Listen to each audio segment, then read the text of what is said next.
Tahu nggak sih kalau ada manusia super di pegunungan Himalaya?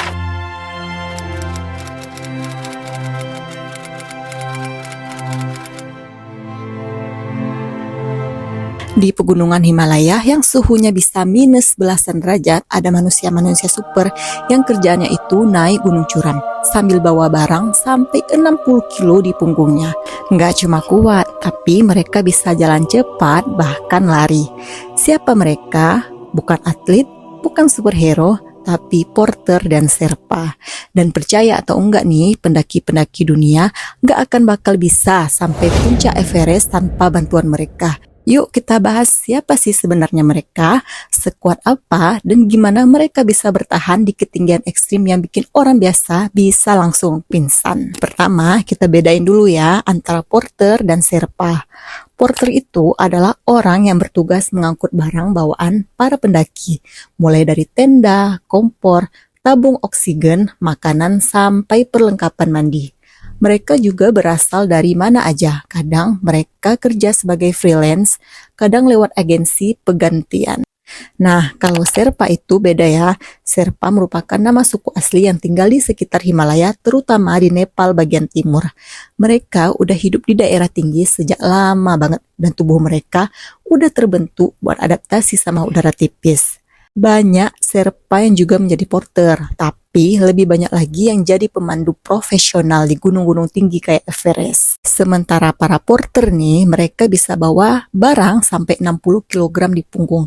Itu beratnya setara dengan satu orang dewasa. Dan hebatnya, mereka masih bisa naik gunung sambil ngobrol dan nyantai. Yang bikin mereka unik lagi, mereka itu nggak pakai ransel modern kayak pendaki kebanyakan. Mereka bawa barang pakai keranjang bambu besar yang digendong di punggung dan talinya disangkutkan ke kepala, namanya namlo. Coba deh kamu bayangkan kepala mereka itu bantuin nahan beban 60 kg sambil naik tanjakan, jalan di bebatuan dan udara super dingin. Bahkan ada lomba porter di Nepal, pesertanya lari sambil bawa bahan super berat buat nunjukin kekuatan dan kecepatan mereka. Nah, kalau serpa, kekuatan mereka itu bukan cuma karena latihan, tapi juga karena keturunan atau genetik. Penelitian juga bilang nih, kalau serpa punya struktur tubuh yang bisa ngolah oksigen lebih efisien.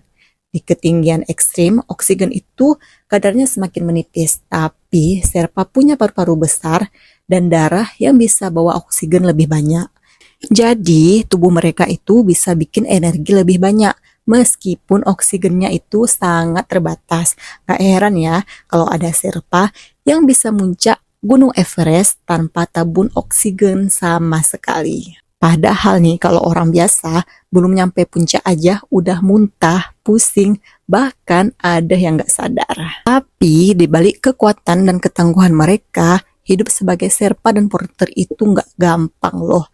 Jalur pendakian itu bisa sangat berbahaya. Contohnya aja pada tahun 2014 nih, ada longsoran salju yang terjadi di Everest dan menewaskan sekitar 16 serpa dalam satu hari. Bahayanya bukan main, jatuh dari tebing, beku karena badai, atau ketimpa es raksasa. Dan yang paling sedih nih, nama mereka sering gak disebut. Padahal mereka lah yang masang tali, bikin jalur, dan bantu semua pendaki. Tanpa mereka, Everest bakal jauh lebih mematikan. Gaji porter dan serpa itu beda-beda ya. Porter biasanya dibayar per kilo barang dan jarak perjalanan. Bisa dapat 10-15 dolar sehari. Sedangkan serpa senior yang muncak itu bisa dibayar puluhan dolar per ekspedisi. Tapi tetap aja, semua itu dibayar dengan keringat, bahaya, dan bahkan nyawa. Banyak dari mereka kerja demi keluarga, supaya anak bisa sekolah, supaya bisa beli makanan, atau sekedar untuk bangun rumah. Jadi, jangan pikir mereka bisa kaya ya, hanya kerja di Everest. Hidup mereka tetap berat, bahkan setelah pulang ke desa. Di balik cerita heroik, muncak ke puncak dunia, ada kerja keras orang-orang yang jarang kelihatan. Mereka nggak pamer, nggak bawa kamera, tapi mereka yang bikin semuanya menjadi mungkin. Hormat ya buat para porter dan serpa, manusia tangguh dari atap dunia. Mereka bukan cuma kuat, tapi juga pahlawan yang diam-diam menjaga keselamatan para pendaki. Kalau kamu suka dengan cerita kayak gini, jangan lupa like, subscribe, dan komen ya. Coba kamu tulis di bawah, kira-kira kamu sanggup nggak naik gunung sambil bawa 6 kilo di punggung? Atau mau aku buatin video soal ekspedisi paling ekstrim di dunia selanjutnya?